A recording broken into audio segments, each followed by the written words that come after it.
Numerosas han sido las modificaciones introducidas por la Unión Ciclista Internacional durante los últimos años con respecto al equipamiento.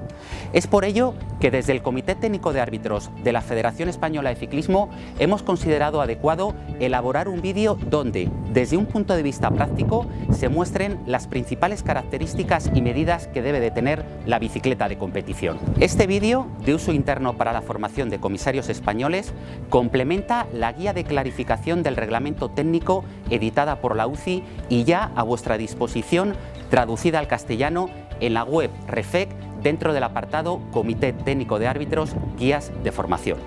Tanto este vídeo como la guía completan e ilustran las reglas técnicas definidas en los artículos 13001 a 13034 del reglamento de la UCI, pero en ningún caso las reemplaza. Por lo tanto, su finalidad es la de facilitar, por medio de una única aclaración, la comprensión y aplicación de las mismas por parte de comisarios, equipos, así como por los fabricantes.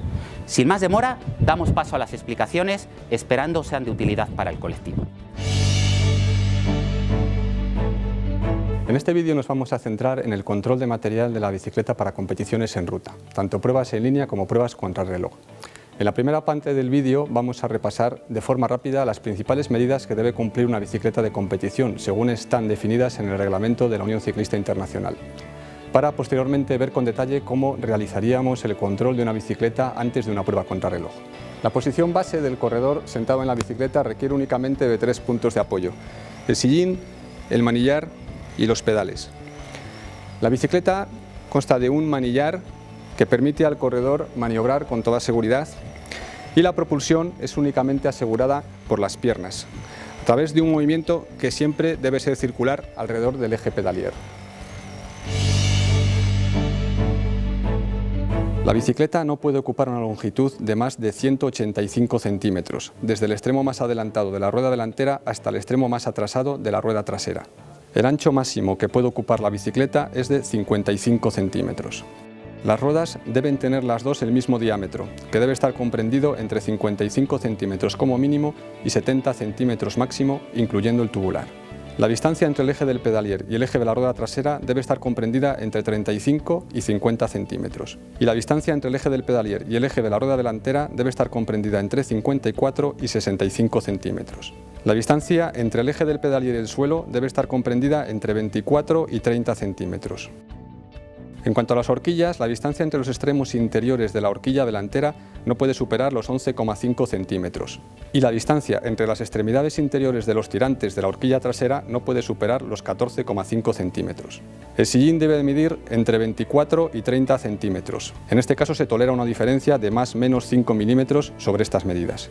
El plano que pasa por los puntos más elevados de la parte de atrás y la parte delantera del sillín puede tener un ángulo máximo de 9 grados respecto a la horizontal. La punta del sillín debe estar situada al menos 5 centímetros por detrás de la vertical que pasa por el eje del pedalier. La punta del sillín puede ser avanzada hasta el límite máximo de la vertical del eje pedalier por causas morfológicas del corredor, es decir, por la estatura o longitud de piernas y brazos del corredor. El manillar debe situarse en una zona delimitada por arriba por la horizontal que pasa por el punto de apoyo del sillín y por debajo por la horizontal que pasa 10 centímetros por debajo de la parte más alta de las dos ruedas. Por atrás por el eje de la columna de dirección y hacia adelante por la vertical que pasa por el eje de la rueda delantera, con una tolerancia de 5 centímetros.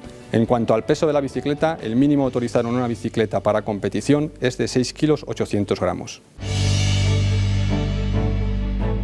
El cuadro debe tener forma triangular, constituido por elementos de forma tubular que pueden ser redondos, ovalados o aplanados. Los tubos pueden estar ligeramente curvos siempre que en su interior se pueda trazar una línea recta. Desde el año 2011, la Unión Ciclista Internacional procede junto con los fabricantes de bicicletas a la homologación de los cuadros y horquillas fabricadas para la competición, lo que nos garantiza que el cuadro o la horquilla cumple con todos los requisitos reglamentarios. Para la constatación de esa homologación, el fabricante incluye en la bicicleta una etiqueta. Esta homologación comenzó en el año 2011, pudiendo encontrarnos en algunas competiciones con bicicletas fabricadas anteriormente a esa fecha que no tengan dicha homologación. Ahora vamos a ver de forma práctica cómo realizaríamos el control de bicicletas antes de una prueba contra el reloj. El control que se realiza antes de una contrarreloj tiene por principales objetivos verificar que la bicicleta es conforme al reglamento y garantizar que la posición del corredor en competición será asimismo conforme. La posición del corredor en la contrarreloj mantiene los tres mismos puntos de apoyo: sillín, pedales y manillar, teniendo en cuenta que los antebrazos del corredor deben estar en posición horizontal. Para la realización de este vídeo vamos a contar con un aparato que utilizamos como plantilla y que habitualmente llamamos por su palabra francesa gabarit. Aquí disponemos de un gabarit fabricado y homologado por la Unión Ciclista Internacional. Lo primero que debemos hacer es verificar que el gabarit está correctamente montado. Para ello utilizaremos un nivel para comprobar que está nivelado. Con la ayuda de una escuadra podemos verificar los ángulos y también verificaríamos la distancia entre la parte interior de estos dos tubos, que sería de 75 centímetros. Una vez verificado el gabarit, podemos proceder a la verificación de la bicicleta. Lo primero, colocaremos la bicicleta sobre el gabarit teniendo en cuenta que la tendremos que centrar en esta pieza que nos marca la posición del eje pedalier.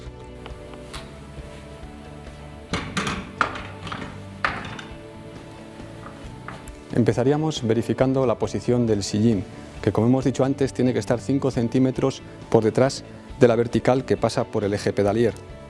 En este caso, utilizando esta pieza, podemos verificar que la posición es correcta con los 5 centímetros por detrás de la vertical del eje pedalier.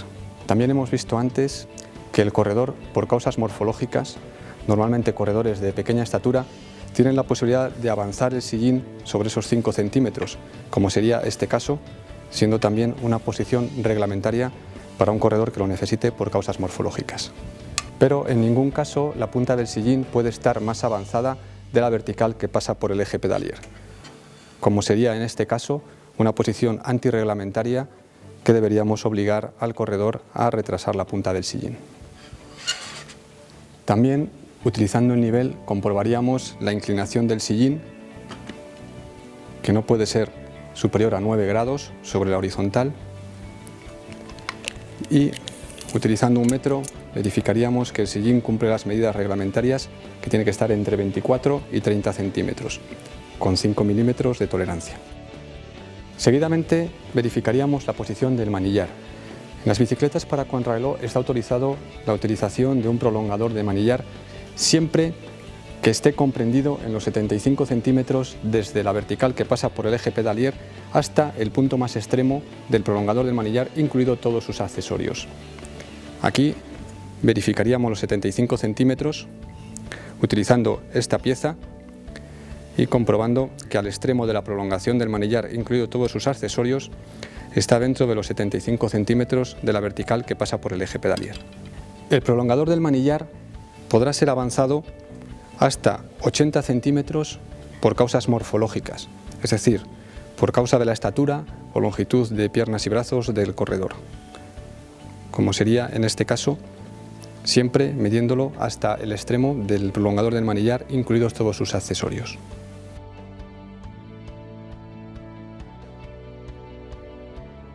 Los corredores que midan 190 centímetros de altura o más tienen la posibilidad de avanzar el prolongador del manillar hasta el límite de 85 centímetros como máximo.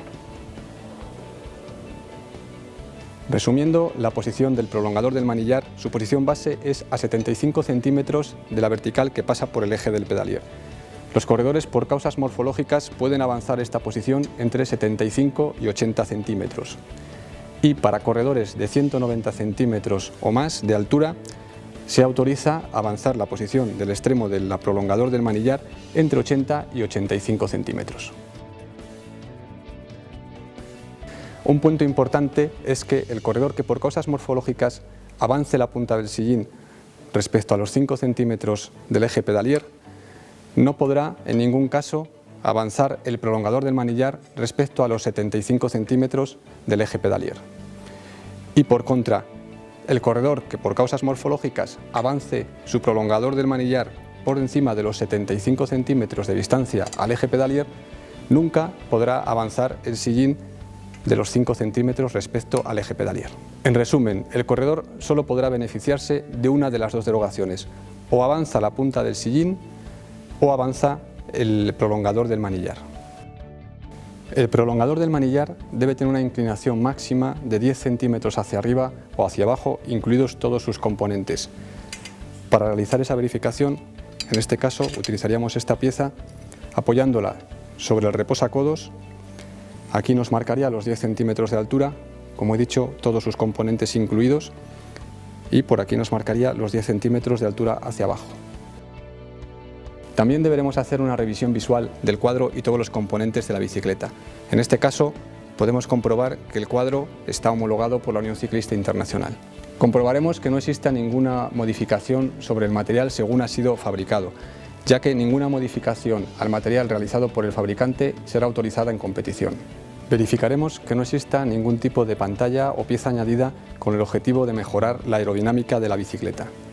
También podemos comprobar que no exista carenaje, es decir, partes fijas que envuelven a móviles con el objetivo de mejorar la aerodinámica y que suele aparecer, por ejemplo, en la rueda trasera, que en ocasiones se introduce en el tubo del sillín. Para esta comprobación deberemos introducir una tarjeta de crédito entre la rueda y el tubo del sillín. En cuanto a los bidones, solo pueden estar situados en el tubo diagonal o en el tubo del sillín y siempre hacia adentro. No pueden estar integrados en el cuadro. Debe existir un espacio entre el bidón y el tubo. Tampoco pueden estar sujetos al mismo tiempo a los dos tubos, lo que sería una forma de mejorar la aerodinámica. Y pueden ser de forma redonda o aplanada siempre que cumplan las medidas reglamentarias de 10 centímetros máximo y 4 centímetros de mínimo. Por último, añadir que desde el 1 de enero de 2016 se autoriza la instalación en las bicicletas en competición de cámaras u otro tipo de dispositivos para la toma de datos, siempre que el sistema de fijación debe estar concebido para su uso en bicicletas sin que suponga un riesgo. El sistema de fijación no puede ser desmontado durante la carrera, debe ser fijo, y el corredor no puede tener acceso directo a las imágenes o datos de estos dispositivos. Hasta aquí las explicaciones. Recordar que el reglamento de la UCI afirma la primacía del hombre sobre la máquina, por lo que el respeto por todas las partes implicadas es garantía de equidad deportiva y de seguridad en el transcurso de las competiciones. Del mismo modo, cada disciplina tiene sus propias particularidades técnicas y dentro de cada una de ellas pueden existir variantes según el tipo de prueba. Finalmente, insistir que tanto este Comité Técnico de Árbitros como la Comisión Técnica Reglamentaria de la Federación Española de Ciclismo están a vuestra entera disposición para obtener cualquier información adicional sobre el reglamento técnico.